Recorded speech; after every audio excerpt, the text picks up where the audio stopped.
बिलआलमीन वस्सलातु वस्सलामु अला सय्यिदिल मुरसलीन व अला आलिहि व सहबिहि अजमईन। अम्मा बअद फ़अऊज़ु बिल्लाहि मिनश शैतानिर रजीम। बिस्मिल्लाहिर रहमानिर रहीम। वैलिल लिल मुतफ़्फ़िफ़ीन अल्लज़ीना इज़ा इक्तालू अलन नासि यस्तawफ़ून व इज़ा कालूहुम औ वज़नूहुम युख़सिरून। अला यज़ुन्नु उलाइका अन्नहुम मबऊसून लियौमिन अज़ीम यौम यक़ूमुन नासु लिरब्बिल आलमीन। आमन्तु बिल्लाहि सदक़ल्लाहुल अज़ीम। अल्लाहुम्मा रब्बि इश्रह ली सदरी व यस्सिर ली अमरी वहलुल उक़दतम मिन लिसानी यफ़क़हू क़ौली। रसूल करीम रऊफ़ुर रहीम अलैहि अफ़ज़लुस सलाति व तस्लीम इरशाद फरमाते हैं, जो शख्स मुझ पर 1000 मरतबा दुरूद पाक पढ़ता है तो उस वक्त तक वो नहीं मरेगा जब तक कि जन्नत में अपना ठिकाना न देख ले। आज ये नहायत ही मोहब्बत के साथ दिल लगाकर अपने रहमत वाले आका की बारगाह में दुरूद व सलाम का नजराना पेश करें। अल्लाहुम्मा सल्लि अला सय्यिदिना व शफीइना व करीमिना व नबिय्यिना व मौलाना मुहम्मदिन व अला आलिहि व सहबिहि व बारिक वसल्लिम। हाज़रीन मोहतरम, वीकली दरस तफसीर कुरान का सिलसिला है और आज हम जिस सूरत की तफसीर पेश करेंगे कुरान अजीम का आखिरी पारा अम्मा पारा की सूरह अल मुतफ़्फ़िफ़ीन की तफसीर हम इंशाअल्लाह सुनने की सआदत हासिल करेंगे। कुरान अजीम में जो सूरत मज़कूर है तो कुरान में इस सूरत को मक्की लिखा गया है। तरतीब नुज़ूल के एतबार से इसका नंबर 83 है और तरतीब मुसहफ़ के एतबार से इस सूरत का नंबर 86 है। आप यूँ समझ लें कि मक्कतुल मुकर्रमा में नाजिल होने वाली ये आखिरी सूरत है। उसके बाद हमारे आका अलैहिस्सलाम मदीने मुनव्वरा हिजरत करके चले गए।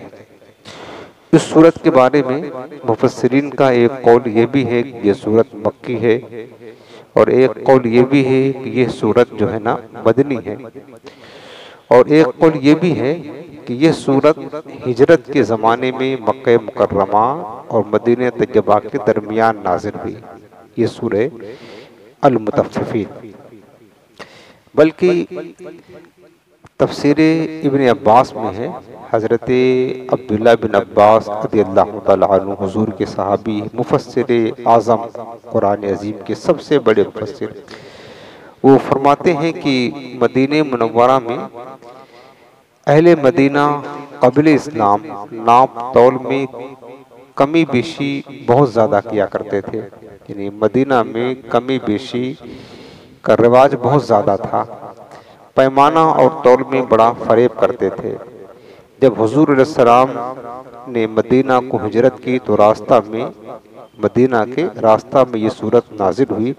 वहाँ पहुँचकर उनको सुनाई तो उन्होंने कहा कि हमने माना और तौबा की। उसके बाद से अहले मदीना जो है नाप तौल को बिल्कुल दुरुस्त करने लगे।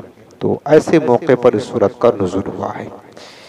मुतफ़्फ़िफ़ीन का माना क्या है कि अल मुतफ़्फ़िफ़ीन का माना है नाप तौल में कमी करने वाले, यानी तराजू से जो तौलते हैं या किसी पैमाने से नापते हैं तो कमी करके देने वालों को मुतफ़्फ़िफ़ीन कहा जाता है अरबी ज़बान में। तो मुतफ़्फ़िफ़ीन चूँकि इस सूरत की पहली आयत में ये लफ्ज़ मज़कूर है, इस मुनासिबत से इस सूरत का नाम भी सूरतुल मुतफ़्फ़िफ़ीन है, यानी नाप और तौल में कमी करने वाले। इनकी इस सूरत में मज़म्मत बयान की गई है और इन्हें तंबीह की गई है। अब इस सूरत के मज़ामीन क्या हैं, यानी अव्वल से आखिर तक इस सूरत में क्या चीज़ें बयान की गई हैं, उसका इजमाली खाका ये है कि दीगर मक्की सूरतों की तरह इसमें भी इस्लाम के बुनियादी अकायद का जिक्र किया गया है, खुसूसन क़यामत के अहवाल, क़यामत का जिक्र और नाप तौल में कमी करने वालों की मजम्मत बयान की गई है। इस सूरत की इब्तिदा में नाप तौल में कमी करने के बारे में शदीद वईद बयान की गई है। यह बताया गया है कि काफिरों का नामा अमाल सबसे नीची जगह सातों जमीनों के नीचे सिज्जीन वहाँ लिखा हुआ है, और जिस दिन वो नामा अमाल निकाला जाएगा तो उस दिन क़यामत के मुनकिरों के लिए खराबी है। नीज ये बताया गया है कि क़यामत के दिन को वही झुटलाता है जो सरकश और गुनाहगार है। इसी तरह जो काफिर कुरान पाक को मनगढ़ंत कहानियां कहा करते थे, उनका रद्द किया गया है, और यह बताया गया है कि जिस तरह वो दुनिया में अल्लाह ताला की वहदानियत का इकरार करने से महरूम रहे, इसी तरह क़यामत के दिन वह कुफ़ार अल्लाह ताला के दीदार से भी महरूम रहेंगे और उनका ठिकाना जहन्नम है। इसी तरह नेक लोगों के नामा अमाल की जगह और उनकी जज़ा का बयान है। इस सूरत के आखिर में बयान किया गया है कि दुनिया में जो काफिर मुसलमानों का मजाक उड़ाते और उन पर हंसते थे, क़यामत के दिन उनकी रुसवाई और दर्दनाक अजाब को देखकर मुसलमान उन पर हंसेंगे। ये शुरू से लेकर आखिर तक इस सूरत में ये मज़ामीन बयान किए गए हैं। अब हम इसका तर्जमा और इसकी तफसीर सुनते हैं। अल्लाह पाक ने इरशाद फरमाया कि वैलुल लिल मुतफ्फिफीन। वैल का लफ्ज़ पहले भी गुजर चुका है। वैल का माना होता खराबी है, हलाकत है, तबाही है, बर्बादी है। और वैल जहन्नम की एक वादी का भी नाम है, जिससे खुद जहन्नम की दूसरी वादियां पनाह मांगती हैं, उसको वैल कहते हैं। तो यहाँ पर अल्लाह पाक ने फरमाया कि नाप तौल में कमी करने वालों की खराबी है, तबाही है उनके लिए, हलाकत है जो नाप तौल में कमी करते हैं। अल्लदीना, वो लोग इज़क्तालू अलन्नास, जब दूसरों से नाप कर लें, यस्तौफून, तो पूरा वसूल करते हैं। नाप तौल में जब नाप कर लेते हैं दूसरे से तो पूरा वसूल करते हैं। वइज़ा कालूहुम, और जब उनको नाप कर, औ वज़नूहुम, या वजन करके कोई शय देते हैं, युखसिरून, फिर वो कमी करते हैं। ये उनकी खराबी है। पता है कि इसको ना डंडी मारना कहा जाता है, कि जब वो खुद दूसरों से सामान वसूल करते हैं तो पूरा लेते हैं। वइज़ल्लज़ीना इज़क्तालू अलन्नास यस्तौफून, माने पूरा वसूल करना। जब लोगों से सामान को नाप कर लेते हैं तो पूरा वसूल करते हैं। वइज़ा कालूहुम, और जब उन्हें नाप कर दें, औ वज़नूहुम, या वजन करके देते हैं, युखसिरून, तो फिर वो कमी करते हैं। जब रसूलुल्लाह सल्लल्लाहु अलैहि वसल्लम मदीने तैयबा तशरीफ लाए तो उस वक्त वहाँ के लोगों का ये हाल था कि वो नाप तौल में बड़ी खयानत किया करते थे और सामान लेने और देने का पैमाना जुदा जुदा रखे हुए थे। उनके बारे में ये आयत नाज़िल हुई। सही अब देखें इसी वजह से हज़रत शुएब अलैहिस्सलाम की जो कौम थी उन पर अजाब सिर्फ इस वजह से आया कि वो नाप तौल में कमी किया करते थे। इस एक गुनाह की बिना पर एक कौम पर अल्लाह ने अपना अजाब नाजिल फरमाया है। कितना सख्त है ये मामला। और शरीयत ने जो है ना इसी वजह से तराजू को मुकर्रर फरमाया है, ताकि किसी की हक तलफी और किसी की मतलब हक को ना मारा जाए, और नाप तौल को दुरुस्त रखने का, मुकम्मल रखने का इस्लाम ने गोया कि हुक्म दिया हुआ है और इसकी बड़ी ताकीद फरमाई है। क्योंकि ये मामला हलाल और हराम का है। हराम का एक लुकमा भी अगर पेट में गया तो सारी इबादत उसकी बर्बाद हो जाएंगी। सही नापने और तौलने का अंजाम दुनिया में भी बेहतर है कि इससे लोगों का एतबार कायम रहता है, तिजारत में खूब इजाफा होता है, रिस्क में बड़ी बरकत होती है, और आखिरत में बेहतरी होती है कि लोगों का उस पर कोई हक नहीं होता हराम खोरी से, बल्कि वो बच जाता है और उसके नेक अमाल महफूज रहते हैं। दोनों चीज़ें हैं। अगर जो बंदा ईमानदारी के साथ, दयानतदारी के साथ कारोबार करता है, सही नाप तोल करता है, आप देख लें कि ऐसा ताजिर माशरे में मशहूर हो जाता है। और फिर लोगों का जब उस पर एतमाद होता है तो उसके रिस्क में खूब बरकत होती है। लोग दूर दराज से भी उसके पास आकर के सामान खरीदते हैं। उसकी एक मिसाल हमने एक वाक़या सुना था और माइकराम से मैं आपको बताना चाहता हूँ अपनी नसीहत के लिए कि जो लोग ईमानदारी, दयानतदारी के साथ मतलब कारोबार करते हैं, नाप तोल में कमी नहीं करते हैं और पूरा पूरा लोगों को देते हैं, उनका हक देते हैं, हक तलफी नहीं करते हैं। एक ताजिर था जो अपनी तिजारत में बड़ी मेहनत किया करता था, बड़ी कोशिश करता था, लेकिन उसकी तिजारत में बरकत नहीं होती थी। मेहनत बड़ी करता लेकिन बरकत नहीं होती थी, परेशान था। और आज भी ऐसे बाज लोग हैं जो कहते हैं हमारे पास बहुत मेहनत करता हूँ, पैसा भी बहुत आता है, लेकिन आता कहाँ है जाता कहाँ है कुछ पता नहीं चलता है, बरकत खत्म हो गई है। इसी तरह मामला उसका था कि तिजारत में मेहनत बहुत किया करता था लेकिन बरकत नहीं होती थी, तो परेशान था। तो उसे पता लगा कि एक अल्लाह के नेक बंदे हैं, बुजुर्ग हैं, जो एक गोशे में बैठकर अल्लाह अल्लाह किया करते हैं। लोग जाते हैं उनसे दुआ करवाने के लिए, हम भी चलते हैं उनकी खिदमत में जाकर कुछ अर्ज करेंगे, कुछ दुआ करें, कुछ तो हमारे तिजारत में बरकत हो जाए, कारोबार चमक जाए, ये सोच कर गया। वैसे भी हमेशा लोगों का ये मामूल रहा कि लोग अल्लाह वालों के पास जाया करते थे अगर कारोबार में कुछ परेशानियां होती थी। आज भी कितने लोग हमारे पास भी आते हैं, बरकत नहीं है, तावीज़ दे दो, वजीफा बता दो, वगैरह वगैरह।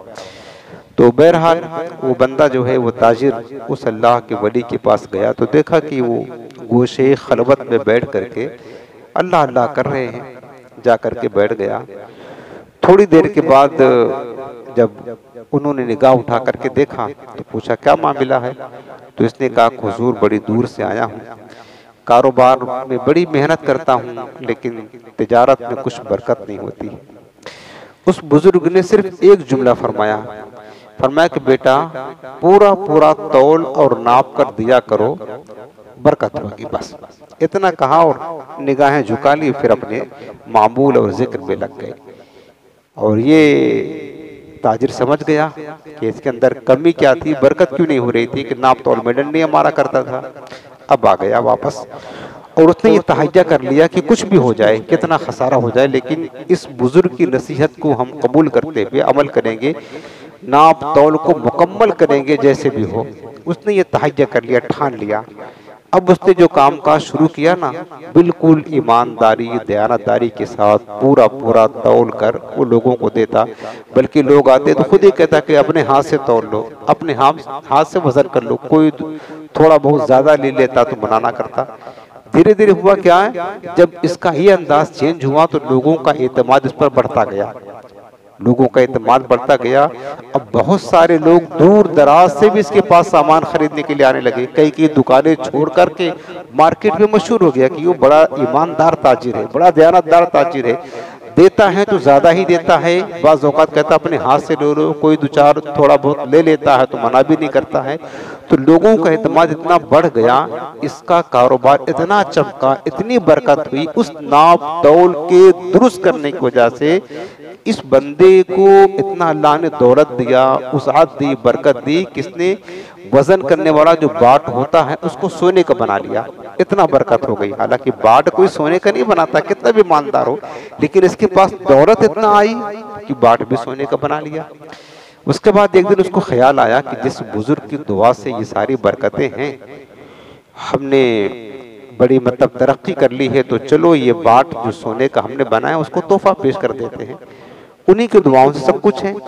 ये सोच करके बाट लेकर के गया और फिर जाकर के बैठ गया, इंतजार कर रहा कि बुजुर्ग कर अपना सर उठाते हैं कब, तो हम इनसे अर्ज करते हैं। वो अल्लाह अल्लाह में मसरूफ थी। जब उन्होंने सर उठाया तो पूछा क्या बात है, तो कहने लगा कि हजरत आपने जो नसीहत की थी हमने उस पर अमल किया, अल्लाह ने बेपनाह बरकतें दी, हत्ता कि हमने अपने तराजू का बाट भी सोने का बना लिया। मैंने सोचा कि सब कुछ आपकी दुआओं की तासीर है, ये आपकी खिदमत में तोहफा पेश करने लाया हूँ। उस बुजुर्ग ने एक जुमला फिर फरमाया, कहा बेटा ऐसा करो, इस सारा बाट जो लेकर आए हो ना, इसको ले जा करके दरिया में फेंक दो। बस ये कहा, फिर सर झुका लिया, कुछ बात नहीं किया, अल्लाह अल्लाह करने लगे। अब ये सोचा कितना मेहनत से बनवाया हूँ, कितना महंगा है ये, लेकिन सोचा कि नहीं, इन्हीं की नसीहत से तो हम कामयाब हुए हैं। दिल तो नहीं चाह रहा था, ना चाहते हुए भी उसको उठाया और उनकी नसीहत पर अमल करते हुए ले जाकर के दरिया में डाल दिया और फिर आकर अपने कारोबार में मसरूफ हो गया। एक बार ऐसा हुआ कि एक काफिला उसी दरिया के किनारे किनारे से सफर करता हुआ इसी के पास सामान लेने के लिए आ रहा था। तो दरिया के किनारे किनारे से उनके पैर में कुछ ठोकर लगी। देखा कि वो कुछ नीचे जब निगाह दौड़ाई उस काफिला वालों ने, तो वही बाट पड़ा हुआ था जो इस ताजिर ने फेंका था। उसको उठाया, देखा तो कहने लगे, यार ये तो उसी ताजिर का बाट है जिसके पास हम सामान लेने के लिए जाते हैं, यहाँ कैसे पड़ा है? बड़ा अच्छा आदमी है, बड़ा ईमानदार है, चलो ये उसी का होगा, कोई तो रखता नहीं है, ले चल के उसको वापस कर देते हैं। वो उठा करके लेकर आए और ला करके जो है ना उसी ताजिर के हवाले उस बाट को कर दिया। ताजिर ने देखा, कहा तुम्हें कैसे मिला? तो उन्होंने बताया हम दरिया के किनारे आ रहे थे और हमें इस तरह मिल गया। अब ताजिर बड़ा परेशान हुआ, फिर उसको उठाया और ले जाकर फिर उसी बुजुर्ग के पास पहुंच गया। वो बुजुर्ग ने फिर सर उठाया और एक जुमला कहा। इन्होंने कहा, इस ताजिर ने कहा, हुजूर आप हमसे जो चाहे कसम ले ले, लेकिन जैसे आपने कहा था मैंने ये सारा बाट दरिया में डाल दिया। फिर सारा वाकया बयान कर दिया। उस बुजुर्ग ने फिर एक जुमला फरमाया, कहने लगा, बेटा अगर हलाल कमाओगे तो कहीं नहीं जाएगा और जाएगा भी तो वापस तुम्हारे पास लौट आएगा। ये बहुत बड़ी नसीहत है, इस पर लोगों का एतमाद नहीं है। 2-4 पैसे ज्यादा कमाने के लिए आज भी मुसलमान डंडियां मार रहे हैं, इसमें कमी नहीं है, डंडियां मार रहे हैं, इल्ला माशाअल्लाह, सब नहीं लेकिन मुसलमान ये कर रहे हैं, खयानत कर रहे हैं, नापो तौल में कमी कर रहे हैं। तो उस बुजुर्ग की जो नसीहत है, फरमाया कि बेटा हलाल कमाओगे तो कहीं नहीं जाएगा और जाएगा भी तो वापस पलट कर तुम्हारा जो हक होगा तुम्हारे पास आ जाएगा। रिस्क में बरकत का ये सबब है, इसीलिए अल्लाह पाक ने हुक्म दिया, वाक़िमुल वज़्न बिल क़िस्त वला तुख़्सिरुल मीज़ान, सूरह रहमान में फरमाया कि जो वजन है ना उसको दुरुस्त किया करो, सीधे तौला करो और वजन में नाप में तौल में कमी बेशी ना किया करो, इसको शरीयत ने इजाजत नहीं दी है। तो ये बात जो अल्लाह पाक ने फरमाया कि वैलुल लिल मुतफ़्फ़िफ़ीन, कितनी बड़ी मतलब वईद बयान फरमा दी कि नाप तौल में कमी करने वालों के लिए एक तो माना खराबी है, हलाकत है, बर्बादी है, तबाही है, और दूसरा मतलब एक जहन्नम की वादी वाइल है उसके लिए। ये कोई मामूली अजाब नहीं है, ये बहुत बड़ा अजाब है। तो बताया कि जब इंसान नाप तौल में सही रखता है तो लोगों का एतमाद उस पर बढ़ता है और लोग जो है ना दूर दराज से भी उसके पास खरीदने के लिए आते हैं। इस तरह रिस्क में वसाअत होती है, दुनिया में भी फायदा और आखिरत का फायदा ये होगा कि लोगों के हक उस पर बाकी नहीं रहेंगे। और अगर ये डंडियां मारता रहा, लोगों के मालों को कमी करके देता रहा, पैसा पूरा वसूल करता रहा, जाहिर सी बात है कि हराम खाएगा और आखिरत में भी लोगों के हकूक से मुताल्लिक हो गए और आखिरत में भी जवाबदेह होगा। तो जो नापो तौल में कमी करने वाले हैं उनके लिए खसारा दुनिया में भी है और उनका खसारा आखिरत में भी है। अब एक हदीस पाक इस पर अर्ज करता हूँ, इब्ने माजा की हदीस पाक हजरत अब्दुल्लाह बिन उमर रज़ियल्लाहु तआला अन्हु बयान करते हैं। मैंने बताया कि ये नाप तौल में कमी करना ये कोई मामूली गुनाह नहीं है, कुरान अजीम में सख्त तरीन लफ्ज से इसकी वईद बयान की गई है। और दूसरा हदीस पाक जो आपको सुना रहा हूँ, इब्ने माजा शरीफ हजरत अब्दुल्लाह बिन उमर रज़ियल्लाहु अन्हु बयान करते हैं कि रसूलुल्लाह सल्लल्लाहु अलैहि वसल्लम हमारे पास तशरीफ लाए और फरमाए, ऐ मुहाजिरीन के गिरोह, 5 चीजें ऐसी हैं कि तुम उनमें मुब्तला हो जाओगे और मैं इससे अल्लाह की पनाह मांगता हूं कि तुम इन 5 चीजों में मुब्तला हो, ये तुम्हारे लिए हलाकत है। फरमाया, पहली चीज मेरे आका फरमाते, जिस कौम में बेहयाई जाहिर होती है हत्ता कि वो सरेआम बेहयाई के काम करे, उनमें ताऊन फैल जाता है और वह बीमारियां जो उनके पहले लोगों में ना थी उस कौम में फैल जाती है। पहली चीज क्या बताएं, बेहयाई। बेहयाई जिस कौम में होती है मेरे आका फरमाते उसमें ऐसी ऐसी बीमारियां पैदा होती हैं जो पहले वजूद में ना थी, पहले तुम्हारे लोगों ने उसको ना सुनी थी।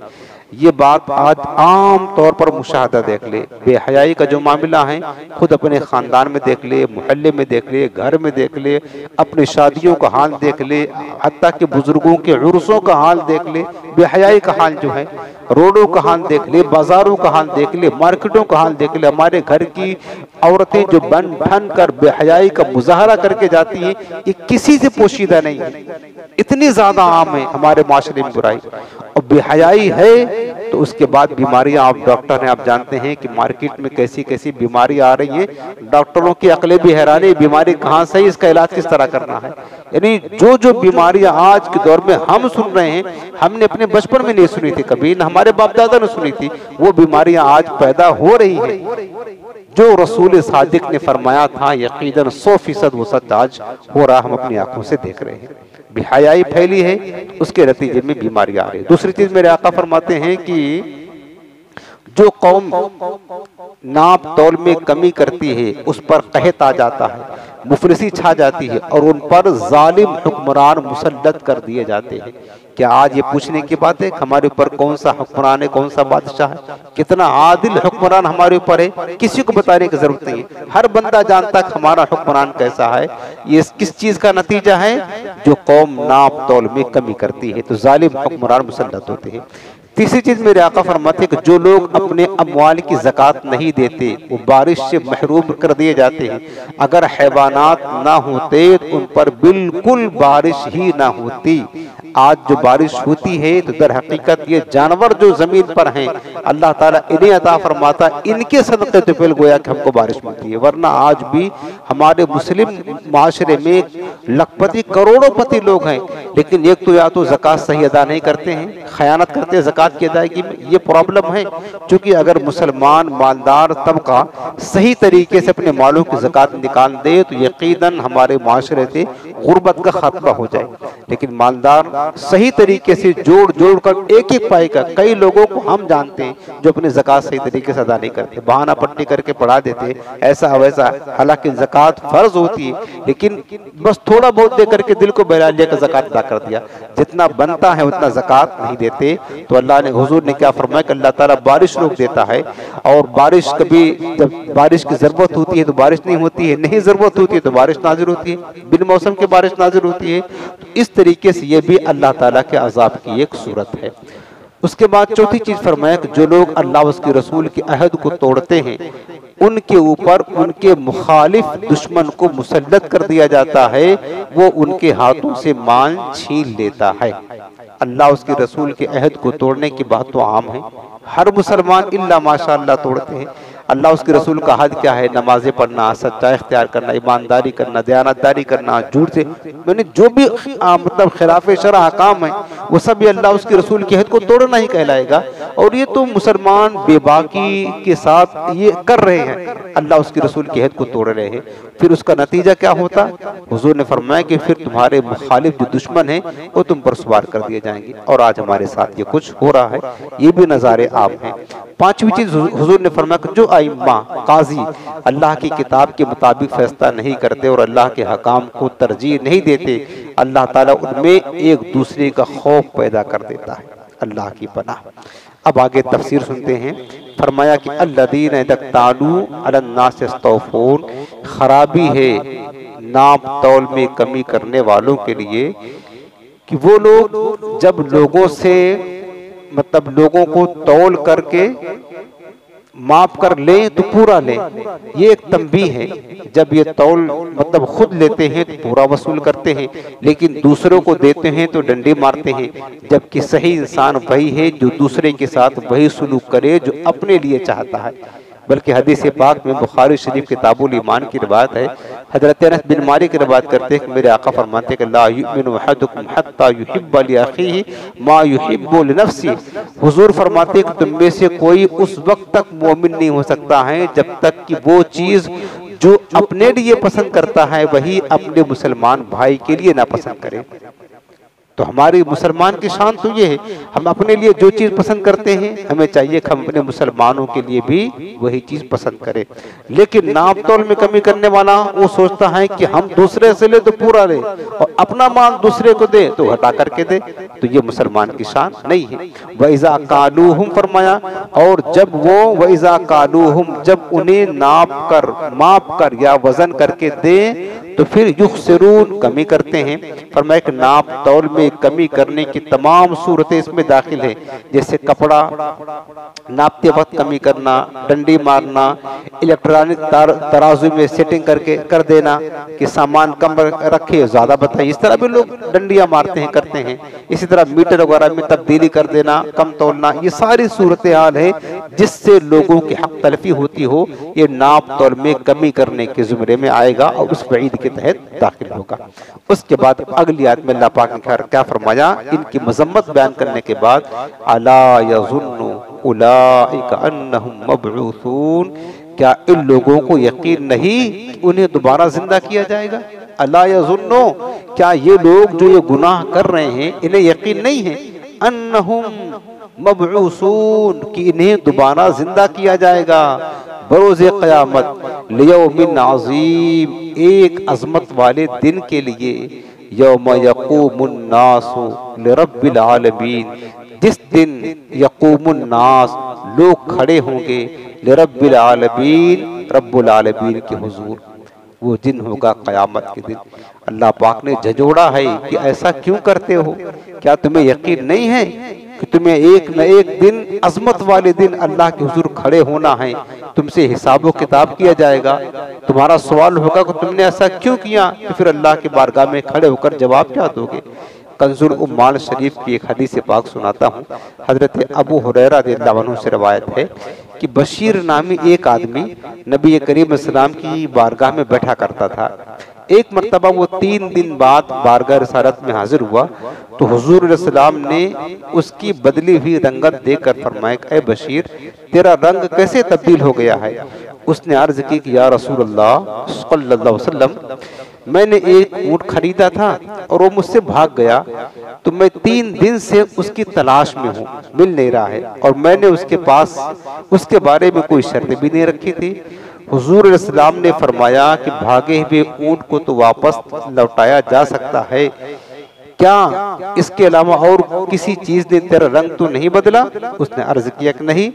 तो रसूलुल्लाह सल्लल्लाहु अलैहि वसल्लम ने फरमाया, उस दिन तेरा क्या हाल होगा जिसकी मिकदार 50,000 बरस है।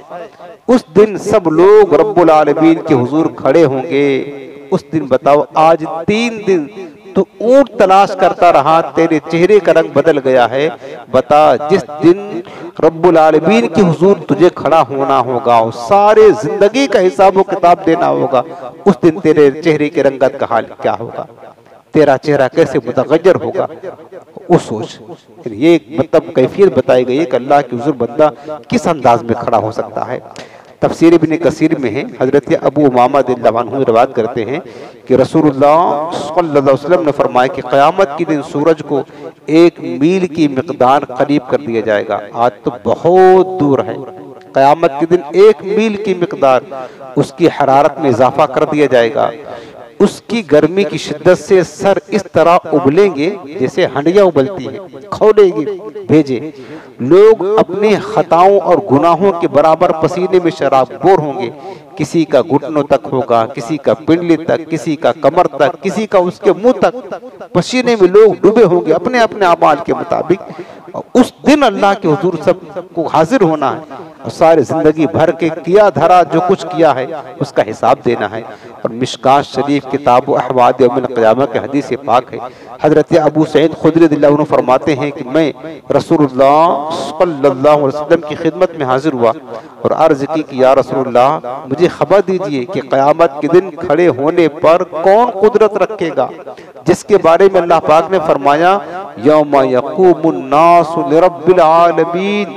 अल्लाह ने खुद फरमाया कि जिस दिन सारे लोग रब्बुल आलमीन के हुजूर खड़े होंगे, हुजूर कौन किसकी मजाल होगी।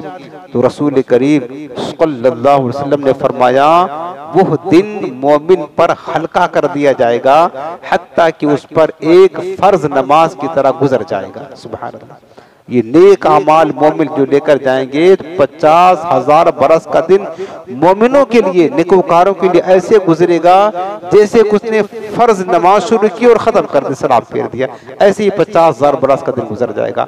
लेकिन जो बदकार होंगे, खताकार होंगे, फासिक व फाजिर होंगे, कुफार होंगे, वो दिन उनके लिए सख्ती का दिन होगा। यौमुन असीर अलल काफिरीन गैर यसीर, कुरान ने फरमाया वो दिन जो है ना वो इंतहाई दुश्वार दिन होगा, कठिन दिन होगा, मुश्किल दिन होगा फासिकों के लिए, नाफरमानों के लिए, गुनाहगारों के लिए, और मोमिनों के लिए, नेकोकारों के लिए बहुत ही आसान दिन होगा।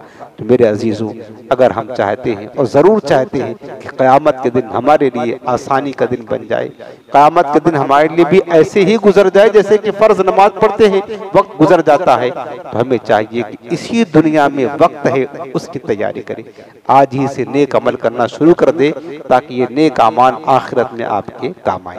अगली आयत करीम अल्लाह पाक ने क्या फरमाया, आयत नंबर 7, कल्ला इन्ना किताबल फुज्जारे लफी सिज्जीन, यकीनन बेशक बदकारों का नामा यामान जरूर सिज्जीन में है। वमा अदराका मा सिज्जीन, और ऐ सुनने वाले तू क्या जाने सिज्जीन क्या है। किताब मरकूम, वो एक मुहर लगाई हुई किताब है, एक लिखी हुई किताब है जिस पर मुहर लगा दी गई है। हजरत अब्दुल्ला बिन अब्बास रज़ियल्लाहु अन्हु ने कहा कि फुज्जार, फुज्जार कहते हैं बदकार, नाफरमान, गुनाहगार को फुज्जार कहते हैं। जो कहा किताब अल फुज्जार यानी बदकारों का नामा यामाल। फरमाते हैं इब्न अब्बास रज़ियल्लाहु अन्हु कि फुज्जार की अरवाह, उनकी रूहें और उनके आमाल सिज्जीन में हैं। इमाम मुजाहिद ने कहा कि सिज्जीन क्या है, फरमाते कि सिज्जीन 7वें जमीन के नीचे एक काले रंग की चट्टान है, उसके नीचे बदकारों का सहीफ़े आमाल यानी नामा आमाल रखा हुआ है, और यह मकाम इबलीस और उसके लश्करों का महल है। एक रिवायत में यह भी है कि सिज्जीन जहन्नम में एक खुला हुआ कुआं है। किताब मरकूम से मुराद वो सहीफा है जिसमें उनके नामा यामाल लिखकर मुहर लगा दी गई है। अब उसमें न कोई इजाफा हो सकता है न उससे कोई चीज कमी हो सकती है। बताया कि जो बदकार हैं, फुस्साक हैं, फाजिर है, नाफरमान है, उनका जो नामा यामाल है मुहर लगाकर, और उनकी रूहें भी मरने के बाद कहाँ रहती हैं, 7वें जमीन के नीचे काले रंग की चट्टान है, वहां पर जो है ना उसके नीचे इन बदकारों की, फासिकों की, फाजिरों की, काफिरों की रूहें भी वहां रहती हैं, इनका नाम अमाल भी वहां रहता है। ये अल्लाह पाक इसको कहते हैं सिज्जीन, उस जगह का नाम सिज्जीन है। कल्ला यकीनन इन्न किताबल फुज्जारे, बेशक फाजिरों का, बदकारों का नाम अमाल लफी सिज्जीन, जरूर सिज्जीन में है। वमा अदराका मा सिज्जीन, और तुझे क्या पता कि सिज्जीन क्या है। फरमाया किताब मरकूम, वो एक रकम किया हुआ ने लिखा हुआ एक नविश्ता है, नामा आमाल है। उसके बाद फिर फरमाया कि अल्लदीना वैलुन यौमइदिन लिल मुकद्दिबीन, वही बात लफ्ज़ आता, वैल यानी खराबी है, हलाकत है उस दिन झुटलाने वालों के लिए। अल्लदीना युकज़्ज़िबूना बियौमिद्दीन, वो लोग युकज़्ज़िबूना जो झुटलाते हैं, बियौमिद्दीन इंसाफ के दिन को। यौमुद्दीन आप पढ़ते हैं सूरह फातिहा, मालिक यौमिद्दीन, तो यौमुद्दीन के मानो होता है इंसाफ का दिन, रोजे जजा, बदला का दिन, वो क़यामत का दिन होगा जिस दिन तमाम मखलूक को उसका इंसाफ दिलाया जाएगा। इस वजह से उसको यौमुद्दीन कहते हैं, जजा का दिन, बदला का दिन और इंसाफ का दिन है। तो अल्लाह पाक ने फरमाया कि खराबी है उस दिन झुटलाने वालों के लिए। अल्लदीना युकज़्ज़िबूना बियौमिद्दीन, जो इंसाफ के दिन को झुटलाते हैं। काफिर झुटलाते हैं, इंसाफ का दिन को झुटलाने का मतलब है क़यामत को झुटलाना, क़यामत का इनकार करना। तो काफिर आज भी क़यामत का इनकार करते, उनके नजदीक तो क़यामत का कोई तस्वुर नहीं, इंसान मर गया तो उसकी कहानी खत्म हो गई। लेकिन मुसलमान है, उसका ईमान है कि क़यामत कायम होगी और इंसाफ का तराजू बहरहाल अल्लाह ताला का लगेगा बरोज़े क़यामत। लेकिन यहाँ पर अल्लाह पाक ने क्या फरमाया, काफिरों की बात की कि वो काफिर जो इंसाफ के दिन को झुटलाते हैं, वमा युकज़्ज़िबु बिही इल्ला कुल्लु मुअतदिन असीम, और इसे नहीं झुटलाएगा मगर हर सरकश बड़ा गुनाहगार। यानी जो क़यामत को झुटलाता है, इंसाफ के दिन को झुटलाता, वो कौन है? अल्लाह पाक फरमाए वो सरकशी करने वाला है, गुनाहगार है, खताकार है। इज़ा तुतला अलैहि आयातुना, जब उस पर हमारी आयतें तिलावत की जाती हैं, काला तो कहता है असातीरुल अव्वलीन, ये तो अगले लोगों की कहानियां हैं। यानी क़यामत का इनकार करने वाले बहाना क्या बताते हैं, जैसे कुरान पढ़ करके सुनाया जाता था। अब इस कुरान अजीब में पिछली कौमों के अजाब का तस्करा है, कौम आद की, कौम समूद की, कौम नमरूद के, फिरौन के वगैरह वगैरह, इनका तस्करा मौजूद है।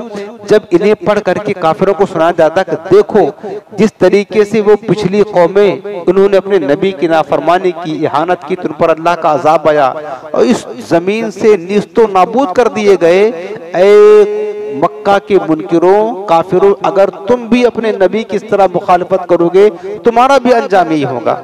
तो ये सामने से क्या कहते पता है, ये कहते थे कि हाज़िही असातीरुल अव्वलीन इन हिया इल्ला असातीरुल अव्वलीन, ये जो तुम सुना रहे हो ये तो अगले लोगों की मनगढ़ंत किस्से कहानियां हैं, इसकी कोई हकीकत नहीं है। ये कह करके वो इनकार कर देते थे और क़यामत को नहीं मानते थे। अल्लाह पाक ने फरमाया, तफसीर इब्न कसीर में है कि रसूलुल्लाह सल्लल्लाहु अलैहि वसल्लम ने फरमाया, तबाही है उस शख्स के लिए जो गुफ्तगू करते वक्त लोगों को हंसाने के लिए झूठ बोलता है।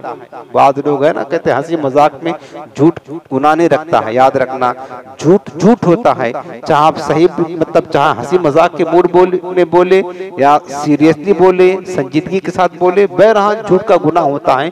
और बाद लोगों की आदत ये होती है कि लोगों को हंसाने के लिए झूठ बोलते हैं। तो फरमाया कि मेरे आका ने उस शख्स के लिए तबाही है।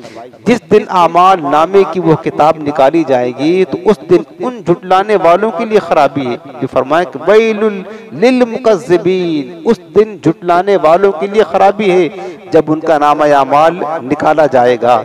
जो इंसाफ के दिन को झुटलाते हैं और जजा मिलने के दिन यानी क़यामत के मुनकिर हैं, और उस दिन को वही झुटलाता है जिसमें तीन बातें होती हैं। क्या फरमाया, पहली बात यह होती है कि वह हक से तजावुज़ करने वाला हो और मखलूक के साथ मामलात में उन पर जुल्म करने वाला हो, अपने अफ़आल अक़वाल में अल्लाह ताला की नाफरमानी करके गुनाहों में मुनहमिक हो। जब उसके सामने कुरान की आयतें पढ़ी जाती हैं तो उनके बारे में कहता है ये अल्लाह की वही नहीं, अल्लाह का कलाम नहीं, बल्कि ये तो अगले लोगों की कहानियां हैं। तो अल्लाह पाक ने क्या फरमाया कि ऐसे लोगों के लिए खराबी है, हलाकत और बर्बादी और तबाही है जो रोज़े जज़ा को झुटलाते हैं। उसके बाद फरमाया कल्ला बल राना अला कुलूबिहिम मा कानू यक्सिबून। अल्लाहु अकबर। फरमा हरगिज़ नहीं, बल्कि उनके दिलों को जंग चढ़ा दिया है उनके बुरे आमाल ने। जो ऐसा कर रहे हैं क्यों झुटला रहे हैं? अल्लाह पाक ने फरमाया कल्ला हरगिज़ नहीं, बल राना बल्कि जंग आलूद कर दिया है अला कुलूबिहिम उनके दिलों को, मा कानू यक्सिबून जो गुनाह नाफरमानी सरकशी कर रहे हैं।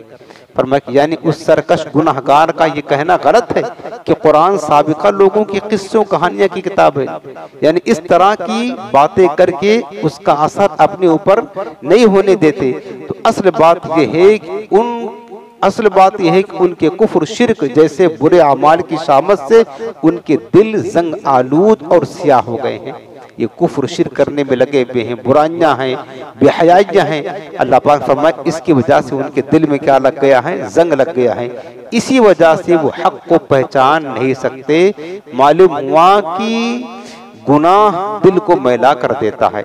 बल्कि जामे तिरमिज़ी किताब तफसीर में हदीस पाक मौजूद है।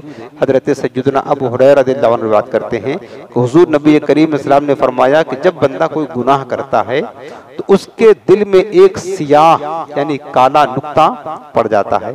जब उस गुनाह से बाज आ जाता है, तौबा इस्तिग़फ़ार कर लेता है, तो उसका दिल साफ हो जाता है, नुक्ता धुल जाता है। और अगर फिर गुनाह करता है तो वो नुक्ता फिर दूसरा अगला नुक्ता पड़ता है। यहाँ तक कि अगर वो तौबा इस्तिग़फ़ार नहीं करता और अपने गुनाहों को तौबा इस्तिग़फ़ार के पानी से नहीं धोता तो गुनाह करते करते उसका दिल सियाह और काला हो जाता है। और फरमाया कि यही रान है, यानी वो जंग है जिसका अल्लाह पाक ने साथ में जिक्र फरमाया है। एक मिसाल तो ये दी गई। दूसरी मिसाल ये दी गई कि देखें, जब बंदा गुनाह करता है ना तो उसके दिल में एक सुराख लग जाता है।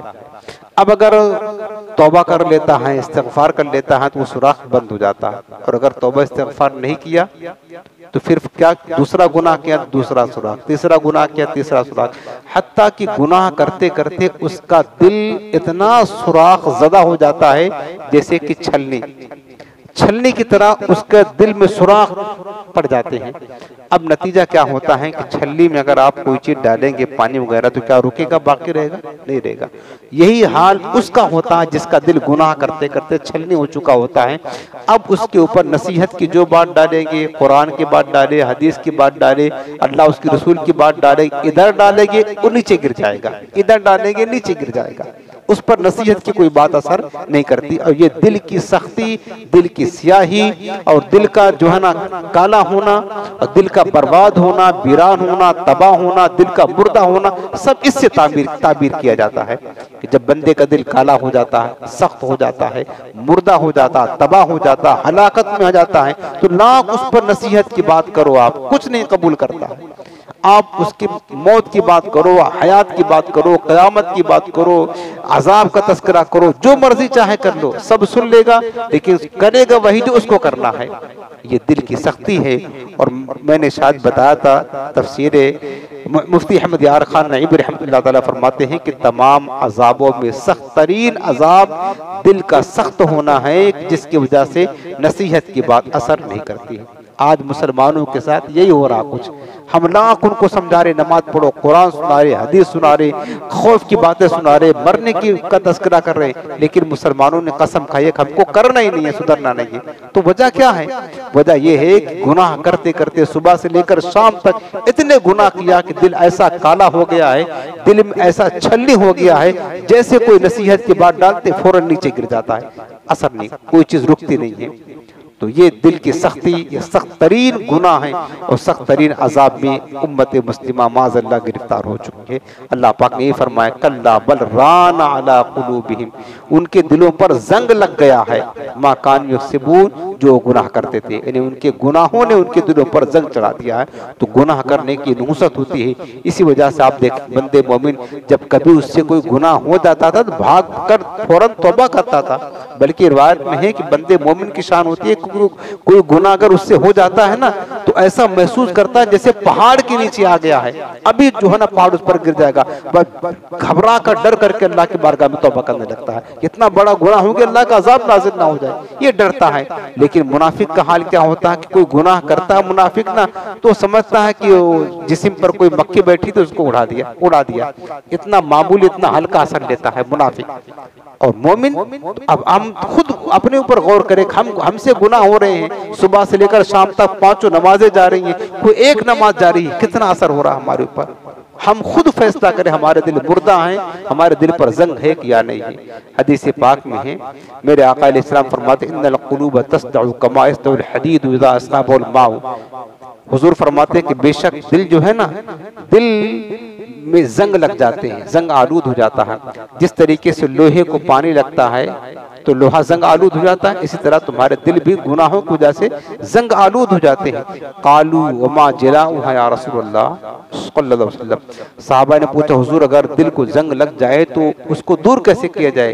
काला, आका ने फरमाया, 2 इलाज फरमाया, इसको करे ताकि हमारे दिल जंग आलूद है वो खत्म हो। फरमाया काला, हुजूर ने फरमाया कि कसरतु जिक्रिल मौती व तिलावतिल कुरान, जिक्र को यानी मौत को कसरत के साथ याद करना और कुरान की तिलावत करना, ये दोनों चीजें ऐसी हैं जो तुम्हारे दिल के जंग को धो देगी। मौत अगर बार बार याद करेंगे दिल नरम होता है। और हुजूर ने फरमाया है अक्सरू जिक्र हाजिबिल लाज़ातिल मौत, लज्जतों को तोड़ने वाली, शहवतों को खत्म करने वाली मौत को कसरत से याद किया करो, इससे तुम्हारे दिल रोशन रहेंगे। और कुरान की तिलावत किया करो। अल्लाह ताला बस हमारे दिल को नरम फरमा दे और अल्लाह ताला हमारे दिल की सख्ती को दूर फरमा दे। आयत करीमा ये पूरी सूरत अभी बाकी है, इंशाअल्लाह वक्त तो काफ़ी हो गया है। आइंदा दर्स में अल्लाह ने चाहा तो इंशाअल्लाह इसकी पूरी तफसीर हम अर्ज़ करेंगे। अल्लाह ताला बस हमको कुरान अज़ीम की समझने की और उस पर अमल करने की तौफीक अता फरमाए।